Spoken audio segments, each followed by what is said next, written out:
A lot of people would just send the first email and stop. They don't do anything else. You do not want to send out the best candidate in your database and then they're like, oh yeah, this person's great, but I can see their phone number and email on the resume you sent me. What are the unique propositions about your company that's making you guys different? I want to make sure that the best talent doesn't go to my competitors, it comes to me. Welcome back, guys, to another video. This is a juicy one. We are going to share with you one of the email campaigns that we use to help us generate multiple six figures at our agency. And as a recruiter, email is still one of the main channels that we use and we love. And if you are not using it or if you're looking into it, I hope that this video can give you value. This should be a secret weapon for you, not just for the client side, but also for the candidate side in general. Ryan, any additional thoughts about emails? Yeah, I'm excited for this one because I know we've talked a lot in the past about best practices and tips for emails, but here we're getting right to it. Like, these are the emails that have worked well for us. And hopefully you guys can take a couple of things from these emails, maybe find some bits and pieces that you like and add them into your own. So ready to get into it. Perfect. And if you're new here, welcome, guys. Both Ryan and I, we are professional recruiters. I've been doing so for over a decade now, running and scaling our recruitment agency. Ryan has a phenomenal experience in professional recruiting together with me. And he's also one of our master coaches at our recruiter school, here to give you value. So definitely appreciate your time, and let's get into it. So to kind of kick off, guys, as I touched upon a little bit before, email remains to be one of the most impactful, highly converting channels that you can use today, not just for clients, even though this video is going to be focused a little bit more on that, for candidates, for really anything, any line of work, your job, businesses. And even though there's a lot of new developments with messaging and videos and voice and AI, email still remains the king, especially if you know how to use it. And that's the fine print. And that's something that we hope to kind of shed more light on in this video, how to deploy effective emails that can get you the results that you want, right? So if you're a cold caller, if you're messaging, that's great. We highly recommend you use emails if you're using emails now. We're hoping that this video can kind of give you different ways to kind of level it up so that you can convert and get those leads and clients in. So before we kind of get into it, just first kind of thoughts, right? With the first email, that's everything. That's kind of like the first date. It's like the first impression. Everything matters here. You cannot mess this up. You have to be very intentional with the wording, with the call to action, with the different hooks, length of it, everything, right? So a couple of things to think about here. There are a lot of different angles that you can use. The two most common ones are what we call like an NPC, which is the most placeable candidate, where you're really using a really good candidate as a marketing tool to get the client excited to want to chat with you. What is like your USP, your unique selling point? How are you the solution to their pain instead of coming off as like someone who just wants to take everything from them? Are you struggling with getting responses from clients? Are you an established recruiter who is struggling to break six figures and beyond? Are you looking to start recruiting part-time and you don't know how? Do you feel burned out and stuck spending hours and hours each day in manual tasks like sourcing and outreaching and feeling like you have no time to actually run and grow your business? I am absolutely happy to announce that we have launched our own recruitment, educational, and coaching program to help you on your journey. We made sure that everything I've learned in the past 10 years, the tips, the strategies that really helped me build multiple seven figures of placements on my own desk with some of the best companies in the world will be included in there. We'll also be including things like how you can build an acquisition system that brings in clients every month to your agency hands-free, how you can maximize the probability of a positive close during negotiations, how you can automate and outsource your day-to-day operations so that you don't have to spend hours per day researching or sourcing, how you can figure out the new and modern way to scale your agency that minimizes risk and maximize your upside potential. And we've also included much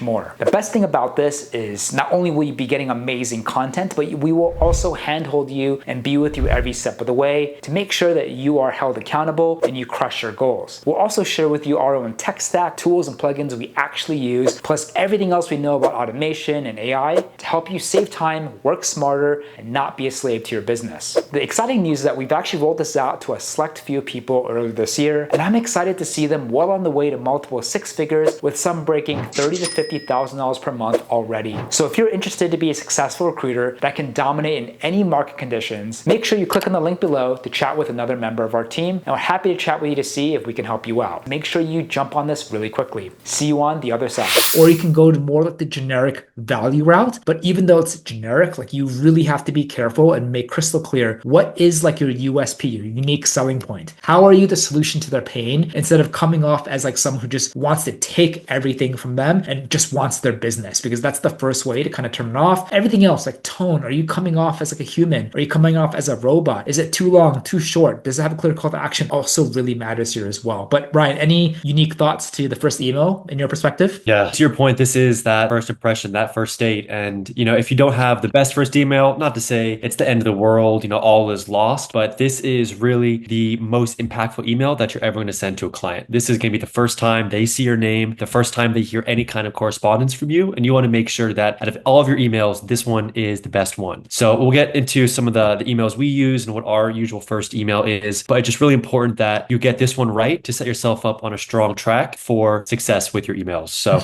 make sure that you put a little extra time into having your first email look exactly like you want it to. The only other thing I want to add here is it's really important when it comes to thinking about client acquisition and outreach is like you want to frame it as we're here to help the clients, right? We're here to help the decision makers, not here to take, not here to just win their business. And so it's really important to, before you click send on any emails, really understand what are the pain points? What do like these hiring managers really need help with? What are they dealing with? What's causing them the most pain? And how are you, compared to many others, like different and unique to actually be able to solve that pain, right? Most effective. So whether it's speed, whether it's cost, whether it's a specialization, whether it's like your track record, all of these things need to be crystal clear in terms of like how you're framing everything. Now, moving on to the subsequent emails. These are just as important because a lot of people would just send the first email and stop. They don't do anything else. Here's the thing. All the magic happens in the follow-up emails, right? Most people, and you can Google this, you can chat GPT it, most of the responses and sales they're really going to come from the second to the seventh touch points. And so if you're not even sending out a second or third, you are missing out a lot on possible conversations and leaving a lot of money on the table. So while it's not quote unquote as important as like the first impact of the first email, me and Ryan, we would also argue they're just as important to be able to like have a good campaign going. So you're following up with people. More importantly, to number one, like stay top of mind. So like they would read your first email, they can easily forget about you in the next 5 seconds and go on with their life or day. The follow-up emails allow you to be just top of mind so that like, oh, Ryan's emailing me again. Oh, Preston's emailing me again. I remember this guy, right? And you kind of, it brings you back up to their inbox and their conversation. And again, here you can use a lot of different angles. So whether it's the NPC again, another NPC, whether it's like different types of value angles, maybe you can even kind of watch like the company or the hiring manager, maybe they've done recent postings, maybe they're connected to a mutual friend that you can kind of shout out on an email. Maybe like they just announced they just raised $50 million in funding and now they're hiring like crazy, right? Or any recent news. Maybe you can kind of like take snapshots of those, reference them into your subsequent emails so that you really show them you're taking your research and doing your due diligence. You can also have fun with it, right? Like confront their pain in different ways. Maybe even use humor. Maybe you incorporate memes.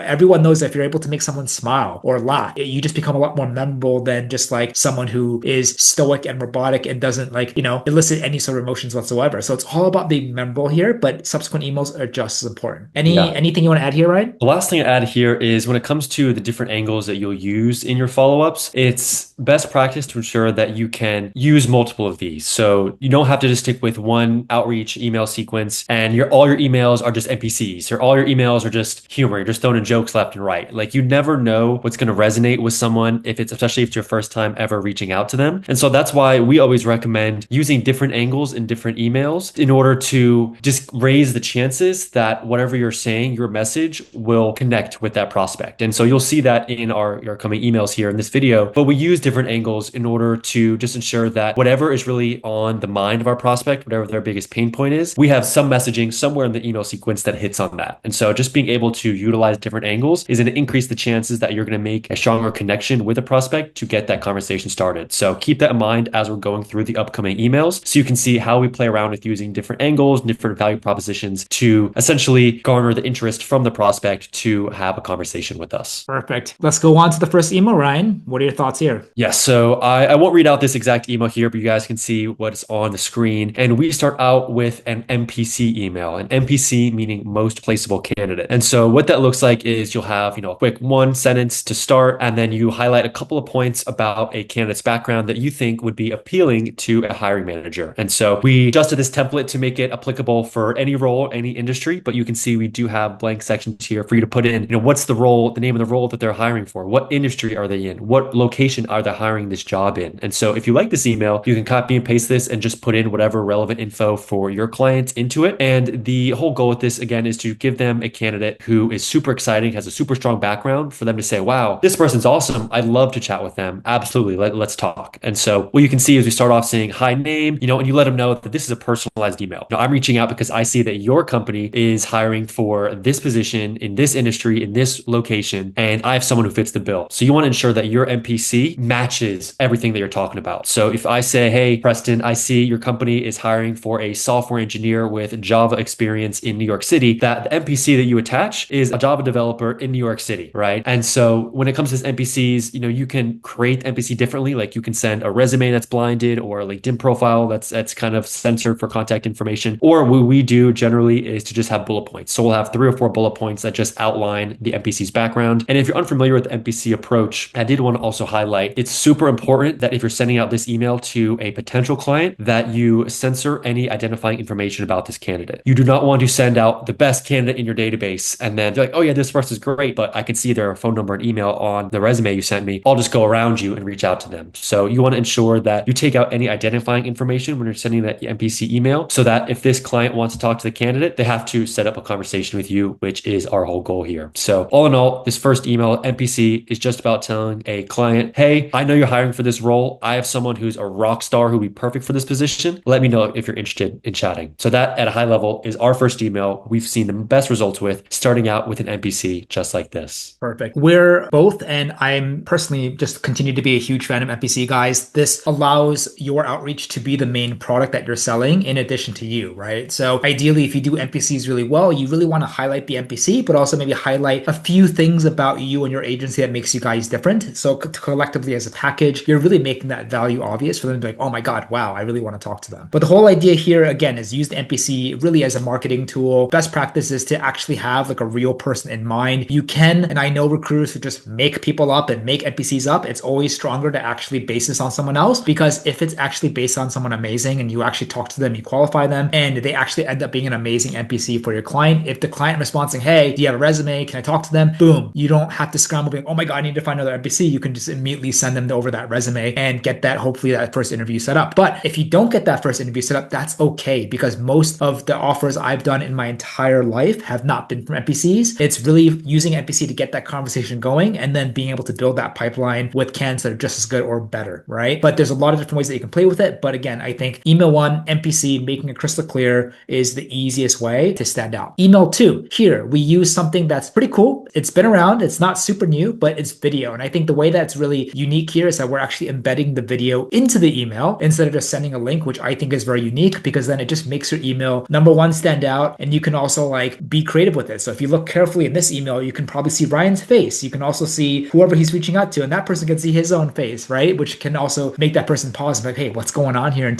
give you an extra 5 seconds to actually watch the video or read the email. But Ryan, what are your thoughts with video? Because I know that you love using these. Yes, I'm a big fan of using videos in email because I think it just humanizes the outreach. I know all of us get tons and tons of emails every day, just plain text, and it's easy for those emails to just get lost in the sea of other emails that you receive. But if you send someone an email with a video in it, and in the just quick thumbnail of the video in the email, they can see a picture of their face. Like in this instance, I was reaching out to someone and I included their LinkedIn profile. That's going to make people stop in their tracks and be like, wait, what's going on here? Why is my picture right here? And so this is something that I found has had a really high conversion rate for me in the past, and is embedding what we use Loom to record our videos into these messages. And so I will say, if you're doing this approach, yes, it does take a little more time to manually record each video and send it off. But for the people that do open the video, open the email, watch the video, watch you talking to them, showing their exact profile, they are going to really appreciate the time you took to make that really personalized video. And so this is why I really like sending out videos in my emails. And again, as Preston mentioned, it's super important to embed them into your emails. And if you're interested, let us know in the comments below. We can make a video on how to do just that. But it's really important that you embed it so that they can see the thumbnail of the video just like this and not just a link. Because if you're sending an email to someone, they don't know who you are, and you're like, hey, I made this video for you, and it's a link, they're going to be like, okay, some random person sending me a link.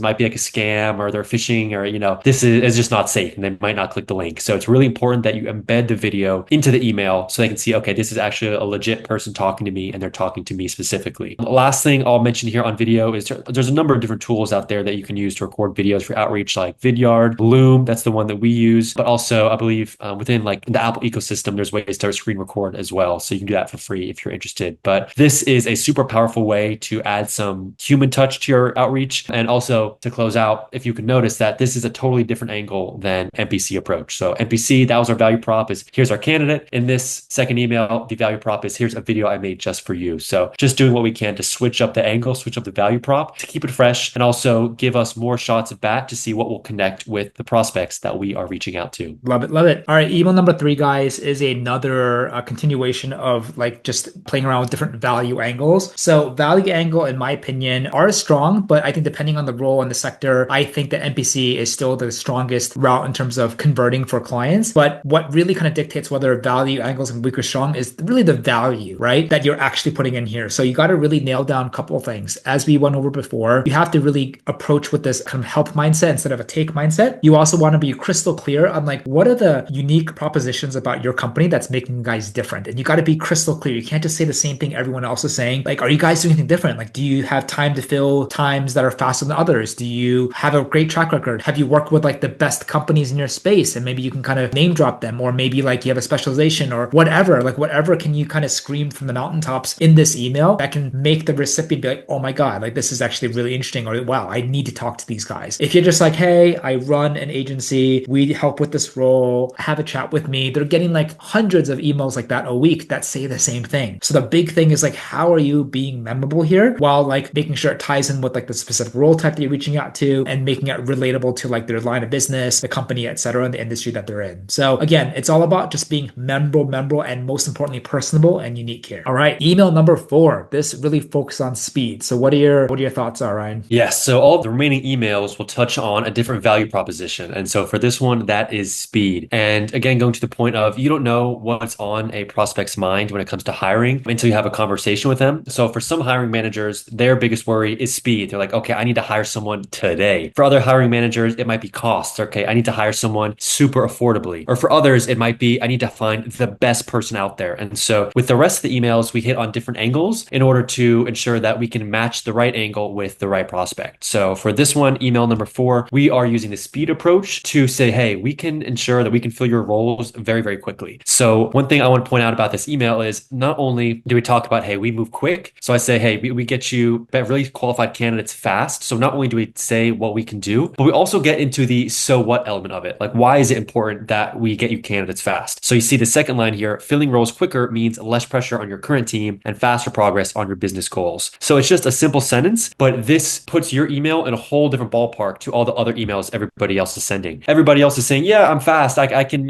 send you candidates super, super quickly, but so what? Why does that matter? Everybody is saying the same thing. We want to reiterate, yes, we can send candidates to you quickly, but that is important because that means less pressure on you. That means more focus on other tasks. And that's really what the hiring managers care about. Do they really care about hiring quickly just to hire quickly? No, they care about hiring quickly so they can focus on other stuff, so their teams can work faster, things like that. And so you also want to ensure that when you're doing these emails, don't just say what you can do, but say why that is important. The so what angle is super crucial to make your email stick out from the hundreds and hundreds of other emails that these hiring managers are receiving from other recruiters. And that is so key. It's not about just telling them who you are, what you do. It's like, what does it have to do with them, right? Like that so what, those 2 words. So every time that you craft any message, try to put yourself in the recipient's shoes. Like, what am I getting out of this? Like, are they making their solution clear? Is it actually really helping me? Or are they just kind of, telling me things that they think I want to hear and that's it? They're kind of asking for like a grab or a business grab or a money grab or something like that, right? So what angle, super key. So as Ryan said, every single email here on out focuses really on a different angle instead of like putting all of these things into one email. It's very easy to be like, I'm going to just follow up with one email and focus on speed, cost, value, video, all in one. So the idea with follow-ups is you kind of want to keep them simple. And if you're going to do the value angle, really focus on one thing at a time, right? Make it super simple, show them how you are different and how it helps them. And then the next email can focus on something else. So just to kind of illustrate the example, email number 5 is about cost, right? So just as it is important for people to want to hire quickly, they're also worried that like if they work with a lot of agencies that, it could be very, very expensive, right? And they know that if they have to hire, that's already going to incur a lot of like fixed and variable costs that come with that whole process. And then if they have to work with a vendor, like a third party, that's going to add more costs. And so if there's a way for you to come off empathetic or to show them that, hey, we can actually be a lot more affordable and better than all the other options out there, or we understand like, hey, every penny, every dollar that you spend has to go the extra yard. And this is what we can do to help help you there to get to the collective outcome. Like that's the whole idea here, right? So while the previous email was focused on speed, this is very much zeroed in on cost. Anything else you want to add on this slide, Ryan? Yeah, I think as you can see from what Preston mentioned here, it really all boils down to putting yourself in the shoes of the prospects that you're emailing. You want to understand what are their pain points, not just the surface level of quick hires, affordable hires, but why does that matter? You really want to talk about the things that are on their mind. Yeah, sure, saving money, being quick is good, but how does your services make their lives easier? How does it make their job better? How does it make them look better to their boss? And so any thinking along those lines that you can do while crafting these emails are going to get you higher response rates, better conversations, and better relationships. Perfect. Next one is candidate quality. So again, just using a different angle, but the whole like high level thinking about this is that one of the biggest pain points aside from speed and cost is the candidate quality, right? So it's like if you're a hiring manager and you're posting out job ads and you're not really happy, or you have an internal recruitment team and they're working hard and they're not bringing in good candidates, quality really matters. And so that translates to like external third-party agencies. Like if I were to go and trust your word, Ryan, that you can help me find a great candidate, how would I know you're actually not going to continue wasting my time? How would I know that the candidates that you actually send me are actually going to be good, right? That's what they care about. Not just speed, not just cost, but they also want quality instead of like feeling like you're just sending random low quality candidates to them and kind of,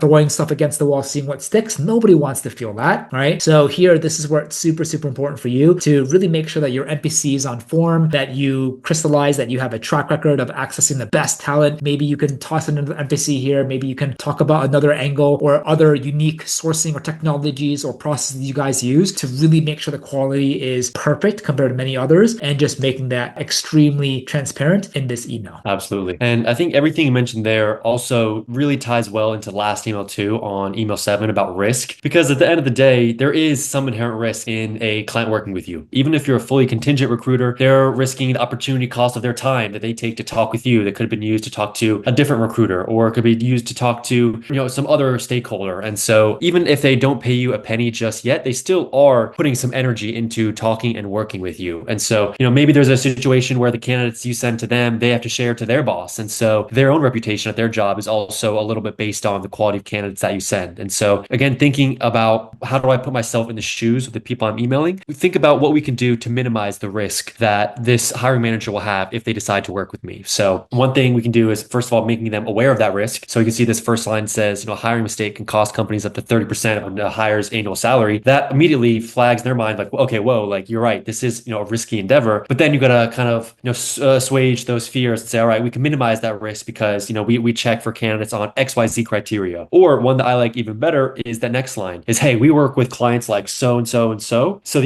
okay, we're not just someone who's brand new, like we know what we're talking about. We've actually worked roles like this in this space. And this little client list that you're able to send them will be even stronger if it is competitors of the company, because then you can, start to get into a little bit of the FOMO space of like, whoa, okay, Preston's working with my competitors and, they're sending them good talent. I want that good talent too. I want to make sure that the best talent doesn't go to my competitors, it comes to me. And so that just only adds credibility under your arguments. And so anything you can mention to just give them the feeling that, okay, he knows what he's talking about. He's an expert in the space. He's done this before. That is only going to give you that extra trust to help you, sign that client down the line. The biggest takeaway when you think about just email campaign high level, guys, is every single follow-up, as you can kind of now start to gather, is almost doing a great job to handle and counter any objections, right? So a lot of the most common objections that we get when it comes to client outreach are around risk, cost, candidate quality, right? Value, speed. And then by be able to like systematically like counter all these things, you want someone who kind of goes through it to be like, oh, I have nothing else to really counter. Maybe I should talk to Ryan. Maybe I should talk to Preston, because like everything I'm already thinking about, things that are really important for me, I somehow got the feeling that Ryan and Preston got into my head and they're directly addressing it, And so the whole idea here is to connect with them, to be empathetic, but also be like, hey, I know what your pain is. And before you ask me, here's our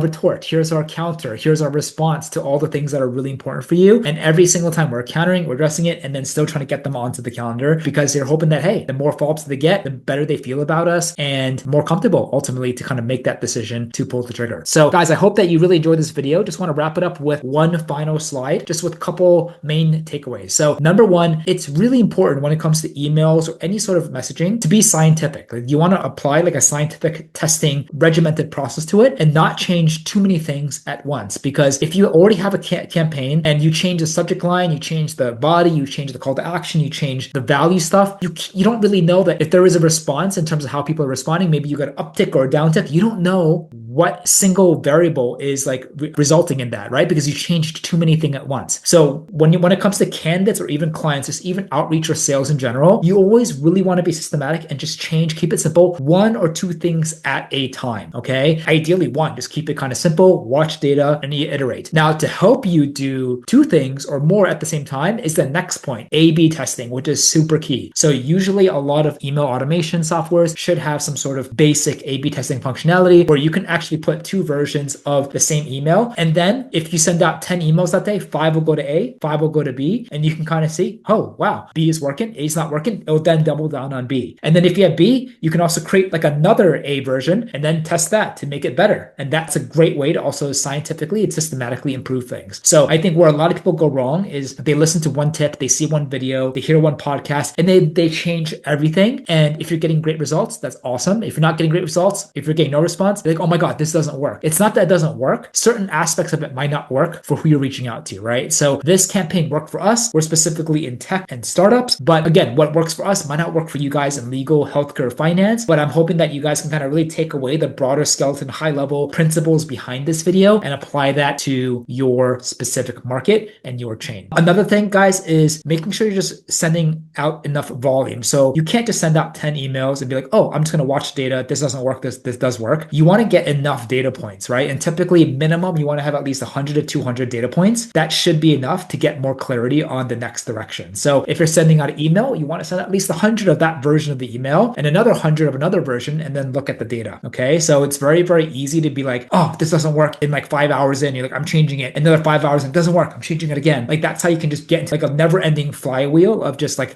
zero clarity, right? AI, memorable, super important, guys. We all use ChatGPT, or I'm sure a lot of us use ChatGPT or Gemini. Don't just rely on these guys to make your emails. It's still super obvious. You have to contextualize it. You have to personalize it. What we love to do is to be able to kind of lean on them for like 90, 95% and then make sure that you add your eyeballs at the end to make sure it's personable, it's human, it's coming off good. Keep it memorable. So the whole idea here is be memorable. Use humor, use different clear angles, use video, use voice notes. You have to understand that if you're reaching out to someone, hundreds of other people are reaching out to that same person. So if all you're doing is sending out regular text emails, text messages, LinkedIn messages, or whatever, everyone's doing that too. So what can you do differently? Even if you don't change the messaging, even if you add an embedded video, even if you do like a voice note, that alone could just be a huge uptick in your conversion because you're just a little bit different. So always think about how you're being memorable, be creative, don't be afraid to test out new things, and keep testing things out with enough data points. So those are some of the final tips. Ryan, any additional thoughts with any of these that you want to end the video on? Just to close out here, I know in this video we provided a lot of templates that we use, a lot of the tips that we practice. If you want to just